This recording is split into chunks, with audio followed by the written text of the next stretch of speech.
جو بنگلہ دیش ہے اس کے چائنا کے ساتھ تعلقات بہتر ہونا شروع ہو گئے. یہ جو پرانی تھی شیخ حسینہ واجد, یہ تو انڈین کٹ پتلی تھی نا. ڈاکٹر محمد یونس کے آنے کے بعد ان کو اب نظر نہیں آ رہا کہ بنگلہ دیش کے ہمارے ساتھ وہ تعلقات ہیں. انڈیا میں بہت زیادہ علیحدگی پسند تحریکیں ہیں, بہت ساری اسٹیٹس ہیں جو انڈیا کا حصہ نہیں رہنا چاہتی ہیں, اپنے آپ کو یہ بہت بڑا ملک بنا کے پیش کرتے ہیں. بڑا ملک ہے آبادی کے لحاظ سے, لیکن اس کے لیے سوچ بھی اور قیادت بھی بڑی ہونی چاہیے.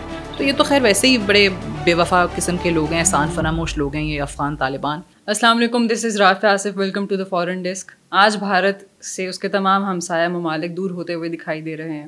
ایک طرف تو بھارت افغانستان کے راستے سے پاکستان میں حالات کشیدہ کرنے کی کوشش میں مصروف ہے, اور دوسری طرف بنگلہ دیش پاکستان اور چائنا کے ساتھ اپنے حالات کو بہتر کرتے ہوئے نظر آ رہا ہے. گزشتہ کئی ماہ سے پاکستان کی ڈیلیگیشنز بنگلہ دیش کا دورہ کر چکی ہیں. بھی ریسنٹلی جنرل ساحر شمشاد مرزا بنگلہ دیش کا وزٹ کر چکے ہیں, اور وہاں پر ان کی بنگلہ دیش کی لیڈرشپ سے ملاقات ہوئی. اور انہی ملاقاتوں میں سے ایک ملاقات میں ان کی ڈاکٹر یونس سے ملاقات ہوئی. اس میں انہوں نے گریٹر بنگلہ دیش کا جو میپ ہے وہ ان کو دکھایا اور وہ ان کو تحفے میں دیا. اور اس ملاقات کی تصویریں ڈاکٹر یونس نے اپنے ایکس اکاؤنٹ پہ شیئر کی. اس کے بعد انڈین میڈیا اس پر آگ بگولا ہو گیا, اور وہاں پر اس پہ تبصرے جاری ہیں. اسی سب پہ بات کرنے کے لیے ہمارے ساتھ اسٹوڈیوز میں موجود ہیں senior journalist Sadia Afzal. Welcome to the show. General Sahir Shamshad کو جو تحفہ ملا ہے اس میں آخر ایسا کیا تھا کہ انڈیا آگ بگولا ہو گیا؟ لیکن joint chiefs of staff committee general Sahir Shamshad کو ایک کتاب تحفے میں دی گئی, art of triumph, Bangladesh's new dawn. اب اس کے اندر 2024 کی جو اسٹوڈنٹ موومنٹ تھی جس نے نتیجتاً شیخ حسینہ واجد کی حکومت کا تختہ الٹا, ایک تو اس کی پوری کہانی ہے, پوری رودات بیان کی گئی ہے. پھر اس میں جو سب سے زیادہ جس پہ آپ نے کہا کہ اصل ایشو کیا بنا ہے, وہ ایک میپ ہے اور ایک نقشہ ہے جو بنگلہ دیش کا ہے, ایک گریٹر بنگلہ دیش کا ہے, جس کے اندر جو نارتھ ایسٹرن اسٹیٹس ہیں بھارت کی ان کو شامل کیا گیا. اب یہ 7 اسٹیٹس ہیں, ٹھیک ہے, اس میں اروناچل پردیش ہے, آسام ہے, میزورام ہے, میگھالیہ ہے, ناگالینڈ ہے, تریپورہ ہے, اب منی پور ہے. اب یہ 7 جو ریاستیں ہیں نا, ان کو انڈیا کی 7 سسٹرز اسٹیٹس بھی کہتے ہیں. اب بنگلہ دیش کے لیے یہ پہلا موقع نہیں ہے. اس پہ پہلے بھی ایک اسی سال 2025 میں اپریل میں غالباً اس کو ایک ایگزیبیشن میں نقشے کو جو ہے وہ رکھا گیا تھا. اس پہ تب بھی انڈیا کی طرف سے بہت زیادہ بات ہوئی تھی. پھر جب ڈاکٹر محمد یونس چائنا کا دورہ کرنے گئے تھے تو وہاں پہ بھی انہوں نے کہا تھا کہ جو ڈھاکہ ہے that's the only guardian of the ocean. تو اس کا کیا مطلب ہے, اس میں انہوں نے آگے وضاحت کی تھی کہ یہ جو اگر آپ 7 ریاستوں کی بات کرتے ہیں جو نارتھ ایسٹرن اسٹیٹس ہیں بھارت کی, دے آر لینڈ لاکڈ, ٹھیک ہے. اب یہ ایک درمیان میں ان کے چھوٹا سا ایک کوریڈور ہے جس کو چکنز نیک کہا جاتا ہے, سلیگوری کوریڈور. اب وہ جو کوریڈور ہے وہ ایک نیرو اسٹرپ ہے, وہ بھارت کی ان 7 ریاستوں کو مین لینڈ بھارت سے کنیکٹ کرتی ہیں. اب 2-3 چیزیں ہوئیں اس برس, خاص طور سے شیخ حسینہ واجد کے جانے کے بعد. ایک تو جو بنگلہ دیش ہے اس کے چائنا کے ساتھ تعلقات بہتر ہونا شروع ہو گئے. اب چائنا کو ڈاکٹر محمد یونس نے ان کے ساتھ یہ اگریمنٹ کیا کہ چائنا جو ہے بنگلہ دیش کے اندر اس ریجن میں لان مونی ہاٹ ایک ایئر بیس وہاں پہ وہ اپنی قائم کر رہا ہے. اب اس سے کیا ہوگا, سلیگوری کوریڈور پہ کنٹرول جو ہے وہ چائنا کا ہے. چند سیکنڈز کے اندر چائنا اس کو چوک کر سکتا ہے, اس کو بند کر سکتا ہے. اگر وہ بند کر دیتا ہے تو یہ جو 7 ریاستیں ہیں کٹ جاتی ہیں بالکل ہی بھارت سے, مین لینڈ بھارت سے ان کا رابطہ, ان کی کنیکٹیوٹی زیرو ہو جاتی ہے. سو ان کو یہ بڑا پرابلم ہے. پھر اس میں ان کو یہ ایشو ہے کہ جناب یہ جو گریٹر بنگلہ دیش ہے یہ کیوں بات کر رہے ہیں, ٹھیک ہے, کہ ہماری ریاستیں ہیں وہ تو مانتے نہیں ہیں. اب میں آپ کو بتاتی ہوں کہ اس میں اس کی جو تاریخ ہے نا, اگر آپ دیکھیں 1947 میں 1971 میں بہت بنگلہ بولنے والے جو بنگالی ہیں وہ ان ریاستوں میں آپ کو نظر آتے ہیں. بہت زیادہ مسلمان جو ہیں خاص طور سے آسام میں, تریپورہ میں آپ کو نظر آئیں گے, ویسٹ بنگال کے اندر نظر آئیں گے, وہ یہاں پہ بسنا شروع ہو گئے. ان کی ثقافت, ان کی اوبیسلی ان کا مذہب, وہ سارے کا سارا بہت زیادہ کہاں ملتا ہے, بنگلہ دیش سے. اب وہاں پہ آپ کو آن سو مینی اوکیزنس علیحدگی پسند تحریکیں بھی چلتی ہوئی دکھائی دی ہیں, اور انڈیا کا ماننا ہے کہ جی اس کے پیچھے کہیں نہ کہیں بنگلہ دیش کا ہاتھ رہا ہے, کیونکہ وہاں پہ بنگالی بولنے والے ہیں, بنگلہ زبان بولنے والے لوگ زیادہ ہیں. تو اب اس کو نا ایک تھریٹ کے طور پہ دیکھ رہے ہیں, کیونکہ اس وقت صرف بات بنگلہ دیش کی نہیں ہے. یہ جو پرانی تھی شیخ حسینہ واجد, یہ تو انڈین کٹ پتلی تھی نا, پپٹ تھی ان کی, ابھی بھی حکومت ختم ہونے کے بعد انڈیا میں منہ چھپا کے بیٹھی ہوئی ہے. ڈاکٹر محمد یونس کے آنے کے بعد ان کو اب نظر نہیں آ رہا کہ بنگلہ دیش کے ہمارے ساتھ وہ تعلقات ہیں.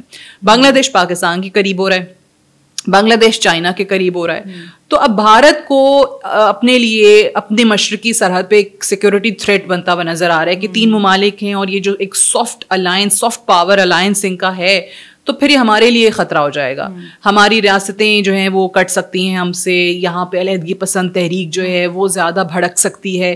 تو اس وقت وہ اس کو اپنے لیے ایک سیکورٹی تھریٹ کے طور پہ دیکھ رہا ہے, اور یہ میپ اس چیز کی انڈیکیشن ہے کہ بنگلہ دیش کو یہ لگتا ہے کہ حالات واقعی اس جانب جا سکتے ہیں. کیونکہ دیکھیں انڈیا میں بہت زیادہ علیحدگی پسند تحریکیں ہیں, بہت ساری اسٹیٹس ہیں جو انڈیا کا حصہ نہیں رہنا چاہتی ہیں, جہاں پہ آج بھی یہ بات ہو رہی ہے کہ ہمیں بھارت کا حصہ نہیں بننا, ہمیں بھارت سے الگ ہونا ہے, ہمیں بھارت سے آزادی چاہیے.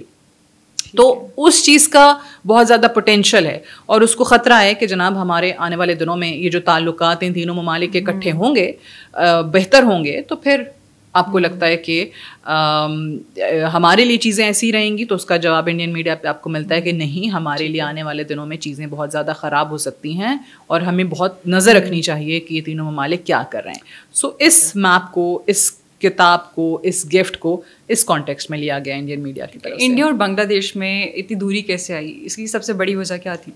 دیکھیں, ایک تو میں نے جیسے پہلے کہا کہ ان کی پپٹ حکومت میں تھی شیخ حسینہ واجد, تو سب چیزیں چل رہی تھیں, اور شیخ حسینہ واجد ان لوگوں میں سے جس کی پاکستان سے نفرت ڈھکی چھپی نہیں تھی, ٹھیک ہے, وہ کھلے عام اظہار اس کا کرتی رہتی تھی, جو کہ انڈین ایجنڈا کو سوٹ کرتا تھا, انڈین قیادت کو سوٹ کرتا تھا. مودی نے کھڑے ہو کے, آپ کو یاد ہوگا, بنگلہ دیش کے اندر ہی یہ کہا تھا کہ جی ہماری مکتی باہنی نے پاکستان کو توڑا, بنگلہ دیش بنایا تو ہم نے بنایا. سو یہ سب, یہ اچھی بات ہے, یہ دنیا کے سامنے آئے کہ جی پاکستان کو توڑنے میں کس کا ہاتھ تھا. سو اب ان کی پپٹ جو ہے وہ ان کے پاس واپس چلی گئی ہے انڈیا. اب ایک ایسا شخص جو ہے وہ اس وقت حکومت چلا رہا ہے جس کو یہ اندازہ ہے کہ ہماری ماضی کی پالیسی کتنی غلط رہی ہے, ہم نے کتنی غلطی کی ہے پاکستان سے دوری اختیار کر کے, اور ہم نے کتنی غلطی کی ہے انڈیا کے قریب ہو کے. دوسری چیز یہ کہ ان کے اپنے اب بنگلہ دیش کے اندر عوامی سطح پہ بھی یہ سوچ پائی جاتی ہے کہ انڈیا ہمارے بہت سے معاملات میں بہت زیادہ انٹرفیئر کرتا ہے, اس کی جو انٹرونشن ہے بہت بڑھ گئی ہے. پانی کا معاملہ ہو, تجارت کا معاملہ ہو, سرحد کے معاملات ہوں, اب وہ اس چیز سے تھوڑا دور ہونا چاہتے ہیں. ان کو بھی نظر آ رہا ہے کہ جی اکنامکلی بھی اینڈ ادروائز ہمیں انڈیا کی جو قربت رہی ہے یا انڈیا کے ساتھ جو تعلقات رہے ہیں وہ سوٹ نہیں کرتے ہیں. سو لہٰذا ڈاکٹر محمد یونس کے آنے کے بعد بہت چیزیں بہتر ہوئی ہیں, اور یہ جو گریٹر بنگلہ دیش کی جو ایک سوچ ہے, جیسے میں نے کہا کہ یہ آج کی بات نہیں ہے, اس کی جڑیں آپ دیکھ لیں کہ اس وقت سے چل رہی ہیں جب ان انڈین اسٹیٹس کے اندر یہ مسلمان لوگوں نے جا کے ہجرت کی, اور وہاں پہ ان کو نظر آ رہا تھا کہ جناب ہم یہاں کا حصہ نہیں ہیں, یعنی انڈیا کا حصہ نہیں ہے, we should be a part of Bangladesh. So بنگلہ بولنے والے مسلمان ہیں, ثقافت ایک ہے. سو یہ ساری چیزیں سامنے رکھتے ہوئے اس وقت آئی تھنک یہ والی سوچ زیادہ آپ کو نظر آتی ہے بنگلہ دیش کے اندر کہ ہمیں انڈیا سے دوری اختیار کرنی ہے. اور جس طرح خطے کے باقی ممالک انڈیا سے دوری اختیار کر رہے ہیں بیکاز آف اٹس انٹرفیئرنس, جو ہمیشہ سے انڈیا نے کہا کہ جناب یہ ہماری جو خطے میں چودراہٹ ہے نا وہ برقرار رہنی چاہیے. آپ دیکھیں نا یہ دوسرے ممالک کے لیے بات بھی کیسے کرتے ہیں, باقی چھوٹے دیش, ٹھیک ہے, اپنے آپ کو یہ بہت بڑا ملک بنا کے پیش کرتے ہیں. بڑا ملک ہے آبادی کے لحاظ سے, لیکن اس کے لیے سوچ بھی اور قیادت بھی بڑی ہونی چاہیے. قیادت آپ کی چھوٹی ہے, تنگ نظر ہے, ٹھیک ہے, آپ کی سوچ جو ہے بڑی تنگ نظر ہے, نفرت بھری سوچ ہے. تو بڑا ملک ہونے سے, آبادی زیادہ ہونے سے فرق نہیں پڑتا, اس ملک کو چلا کون رہا ہے اس سے بڑا فرق پڑتا ہے. سو اپنی پالیسی کی وجہ سے باقی خطے کے ممالک کے ساتھ بھی تعلقات اپنے بگاڑیں, اور ان میں سے ایک بنگلہ دیش جو قریبی ہوتا تھا جیسے ہم بات کر رہے ہیں, آج وہ بھی دور ہو گیا. اس وقت جب ہم دیکھتے ہیں تو افغانستان ہی ایسا ملک نظر آتا ہے جو انڈیا کو اس ٹائم سپورٹ کرے, انڈیا کی قربت اس کے ساتھ زیادہ ہے. باقی اور کوئی بھی ایسا ملک نہیں نظر آتا جو انڈیا کی پالیسیز سے خوش ہو. تو کیا یہاں پہ کہنا ٹھیک ہوگا کہ ان دونوں ممالک کی جو پالیسی ہے, جو ایجنڈا ہے, وہ سیم ہے؟ جی بالکل. دیکھیں ریجن میں آپ نے افغانستان کا ذکر کیا, بالکل صحیح کیا. اور اگر دنیا میں آپ دیکھیں نا تو 2 ملک ہیں, جو پاکستان اور انڈیا کی بھی جنگ ہوئی تھی نا تو انڈیا کے ساتھ 2 ممالک کھڑے ہوئے تھے جو کھل کے سپورٹ کر رہے تھے. ایک افغانستان تھا اور ایک اسرائیل تھا. سو یہ دونوں ممالک انڈیا کی پوری حمایت میں سامنے آئے ہوئے تھے. افغان طالبان اس وقت انفارچونیٹلی جو کہ اس وقت اقتدار کے اندر ہیں, جو افغان رجیم ہے وہ صحیح طریقے سے اس وقت انڈیا کی ایک کٹ پتلی بن چکی ہے, وہ ان کے ہاتھوں میں کھیل رہے ہیں. میں اس چیز کا کئی بار اظہار کر چکی ہوں کہ جناب جو اجے دوول کی پالیسی رہی ہے وہ خود اس چیز کا اعتراف کرتا ہے کہ جناب ہم تو مرسنریز تلاش کرتے ہیں, کرائے کے قاتل ہوتے ہیں, ٹھیک ہے, جس کو زیادہ پیسے دے دیے وہاں اپنی طرف کر لیا, جس کو مروانا ہے مروا دیا, جس ملک کے خلاف سازش کرنی ہے, دہشت گردی کروانی ہے کروا لی. So this is what they have been doing. اب جب کہ پاکستان کے تعلقات بہتر ہو رہے ہیں, انفیکٹ ان ممالک کے ساتھ بھی جن کے ایک وقت میں انڈیا کے ساتھ تعلقات ہوتے تھے, اب انڈیا کے لیے زیادہ ایک تھریٹ بنتا چلا جا رہا ہے. ان کو سمجھ میں نہیں آ رہی ہے کہ جناب ہمارا کیا ہوگا, لہٰذا وہ اس کو بنگلہ دیش کے حوالے سے بات کریں تو ان کی وہ جو ایسٹ تھریٹ ڈاکٹرین ہے وہ انٹیلیجنس برادری اس پہ بات کرنے لگ جاتی ہے. پاکستان کے حوالے سے پہلے ہی آپ کو پتہ ہے کہ کیا کیا انہوں نے حربے استعمال کیے ہیں. ایران کو استعمال کرتے رہے پاکستان میں داخلے کے لیے, وہاں پہ اپنے جاسوس چھوڑے ہوئے تھے. افغانستان وہ واحد ملک بچ جاتا ہے جو کہ اس وقت کہتا ہے کہ جی ٹھیک ہے ہم آپ کے ہاتھ میں کھیلنے کو تیار ہیں, آپ پیسے دیتے چلے جائیں, وہ چمک ہمیں اندھا کر دیتی ہے, اور اس کے بعد پھر آپ پاکستان میں دراندازی کروانا چاہیں, یہاں پہ موجود دہشت گرد گروپوں کو پاکستان کے خلاف استعمال کرنا چاہیں, ہماری زمین کو استعمال کرنا چاہیں تو کریں. نظریہ کچھ بھی نہیں ہے. میں تو بہت پہلے سے طالبان کے حوالے سے کہا تھا کہ جناب یہ کوئی گڈ طالبان بیڈ طالبان نہیں ہے, یہ سارے ایک ہی ہیں. اور اس وقت آپ یہ کہہ لیں کہ جناب بھارت میں جو لیڈرشپ ہے اور یہاں پہ جو لیڈرشپ ہے نا, ان کے مفادات سیم ہیں, یہ ایک ہو گئے ہیں. کیوں ہو گئے؟ پاکستان ان کا وہ واحد ایجنڈا ہے, ایک چیز جو ان کو مشترک کرتی ہے, ایک چیز جو ان کو اکٹھا کرتی ہے نا, وہ پاکستان کی مخالفت ہے. تو یہ تو خیر ویسے ہی بڑے بے وفا قسم کے لوگ ہیں, احسان فراموش لوگ ہیں یہ افغان طالبان, جو کہ اس وقت پاکستان کے ساتھ یہ سلوک کر رہے ہیں. اس سلوک کو بھول گئے جو پاکستان نے ان کے ساتھ کیا تھا. تو اگر ان کو یہ پالیسی رکھنی ہے تو رکھیں. آپ کے سوال کا مختصر جواب یہ کہ بالکل ان کا نظریہ, ان کا فلسفہ کچھ بھی نہیں ہے, ان کی کوئی سوچ نہیں ہے, کوئی افکار نہیں ہے, کوئی وہ اصول پرستی نہیں ہے, صرف اور صرف پیسہ ہے.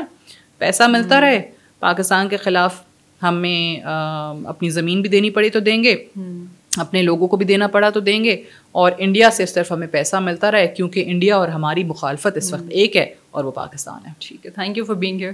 That's all for today. See you in the next episode. اللہ حافظ.